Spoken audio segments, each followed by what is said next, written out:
Have you ever heard of Goldman Sachs? Goldman Sachs is the largest high net worth investment firm in the world. They primarily deal with the ultra high net worth individuals and clients. Goldman Sachs came out with an article last fall that is absolutely shocking. You may be surprised to find out that last October, Goldman Sachs released an article predicting or forecasting what they anticipate the S&P 500 will do over the next 10 years, from 2024 through 2034. Let me read this headline to you. We anticipate that the S&P 500 will deliver an annualized nominal total return of 3% during the next 10 years. Whoa! We model prospective long-term equity returns as a function of 5 variables: starting absolute valuation, stock market concentration, economic contraction frequency, corporate profitability, and interest rates. Our forecast would be 4% greater than our baseline if we exclude a variable for market concentration that currently ranks near the highest level in 100 years. They are looking at the next 10 years. They are looking at all of these converging forces, and they are kind of concerned that over the next decade, the market is not going to perform as well as the last 10 years. In fact, I'll prove it to you. I have a buddy, his name is Patrick. He lives down in Florida and he's worth about $250 million.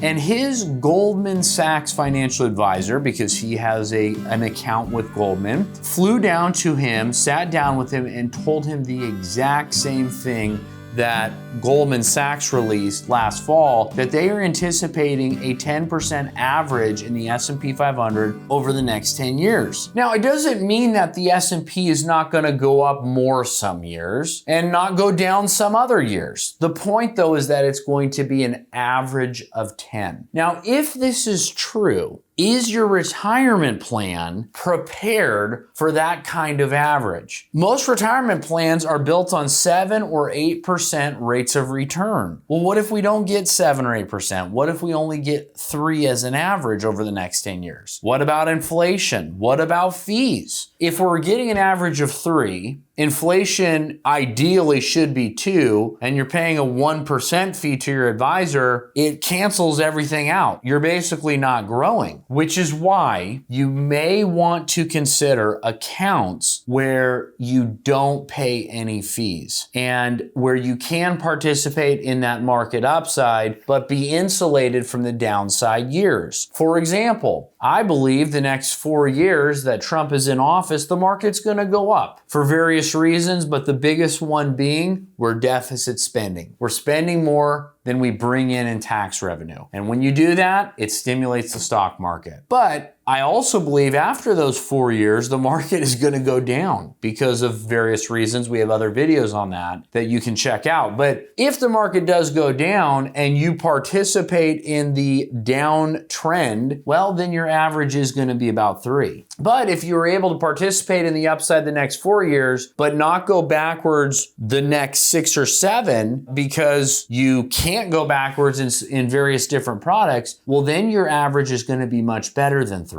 So there are ways where you can play offense during these types of seasons that we're in now, but insulate yourself from downside protection down the road. The point is that Goldman Sachs is saying that the next 10 years average in the S&P is going to be 3%. Are you prepared?